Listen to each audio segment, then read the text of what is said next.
You just dropped $1,200 on a brand new iPhone and the screen cracks 2 weeks later. Ever wonder why fixing that screen at a local repair shop might brick your phone, but Apple will happily charge you $329 for the exact same repair? Today, I'll explain the right to repair fight in simple terms. By the end, you'll understand whether you actually own the stuff you buy or if you're just renting permission to use it. Here's the simplest way to think about this. Imagine you buy a shiny red bike. It's your bike. You paid for it. You own it. But the company says if the chain falls off, only they can fix it. They won't give you the wrench or sell you replacement chains. And they won't tell you how anything works. That's the right to repair fight. You hand over your money, but you don't get full control over the thing in your hands. Companies have three main arguments for why they lock down repairs. First, safety. They claim you might hurt yourself or make things worse. Second, quality control. They want every repair done to their standards. Third, intellectual property. The designs and software are trade secrets they spent millions developing. Those reasons aren't completely insane. You probably don't want someone replacing your car's brake system after watching a single TikTok tutorial. But here's where theory crashes into reality. John Deere makes tractors that cost $500,000. Farmers buy these machines outright, but when the software throws an error code, they can't fix it themselves.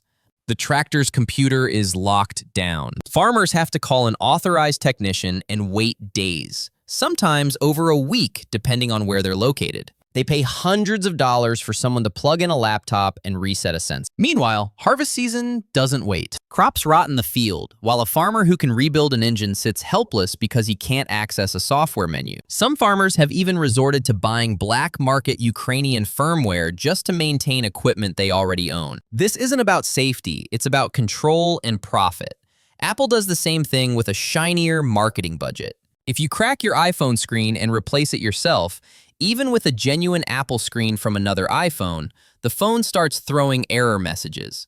Face ID stops working entirely. True Tone gets disabled. The phone tattles on you for fixing your own property. Walk into an Apple store and pay triple the price, and suddenly all those features work fine with the exact same part. It's software restrictions, not safety concerns.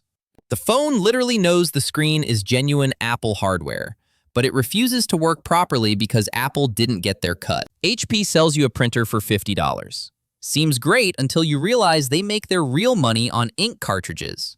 So they program the printer to reject third-party ink, even though the generic stuff works fine and costs a fraction of the price. The printer will literally refuse to print because you tried to use ink that didn't come from HP. They even pushed a firmware update that remotely disabled third-party cartridges that were working fine the day before. Customers woke up to printers that suddenly stopped working, forcing them to either buy expensive HP ink or throw away a perfectly functional machine. Every repair has three parts, and companies lock down even one to control everything. You need the parts, the tools to install them, and the manuals. They serialize parts so your device won't recognize replacements. They use proprietary screws you can't buy a driver for.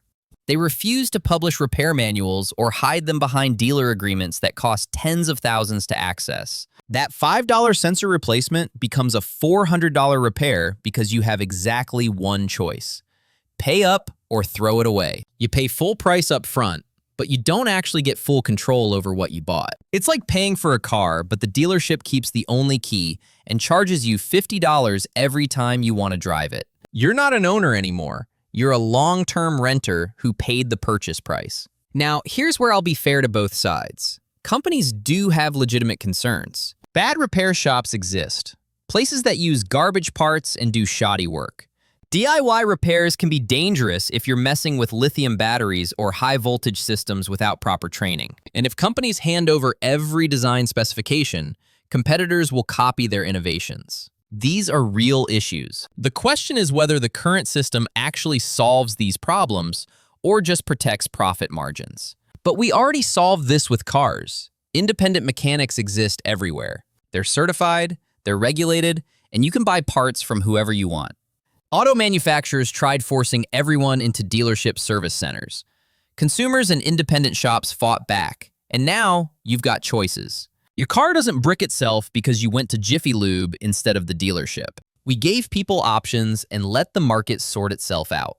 Dealerships still exist and plenty of people use them, but now it's a choice instead of a ransom. So here's the actual question.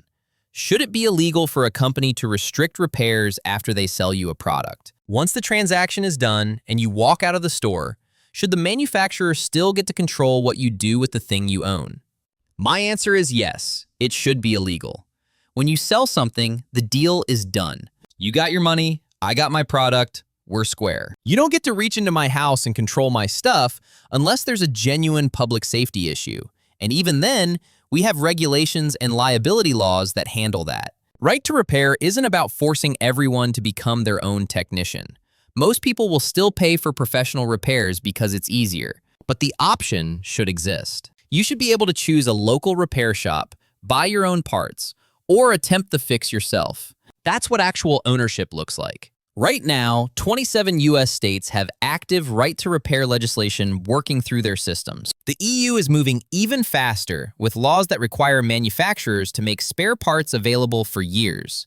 France now requires products to display a repairability score right on the packaging. This isn't some fringe issue. This affects your phone, laptop, fridge, car, washing machine, wheelchair, and even hospital medical equipment. Hospitals during COVID had to hack their own ventilators because manufacturers wouldn't provide repair access during a literal pandemic. Medical staff were literally breaking federal law to keep patients alive because companies prioritized repair revenue over emergency healthcare access. The counterargument goes like this. If we force companies to open everything up, innovation will slow down, quality will drop, and consumers will hurt themselves. But we're not talking about forcing manufacturers to hand over nuclear launch codes. We're talking about letting people replace batteries, swap screens, and access basic diagnostic information. We're talking about stopping artificial software locks that serve no purpose except protecting profit margins. Nobody's demanding Apple publish the iPhone's complete source code. We're just asking them to stop bricking phones when someone replaces a cracked screen with an identical part. This matters because ownership is becoming meaningless. You subscribe to software you used to buy. You lease cars instead of owning them. You rent movies you used to collect. And now even physical products come with invisible strings that let corporations control them from a distance.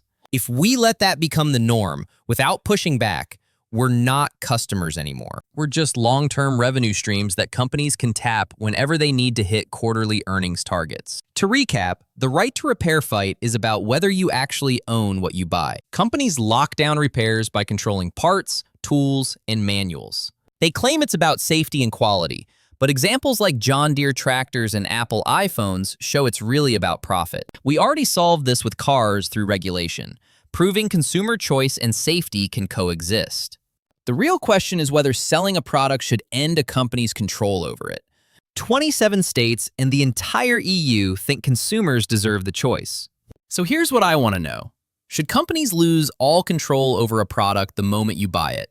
Or do they have a legitimate right to protect their repair ecosystem, even if it costs you more and limits your options? Drop your answer in the comments because this debate is far from settled.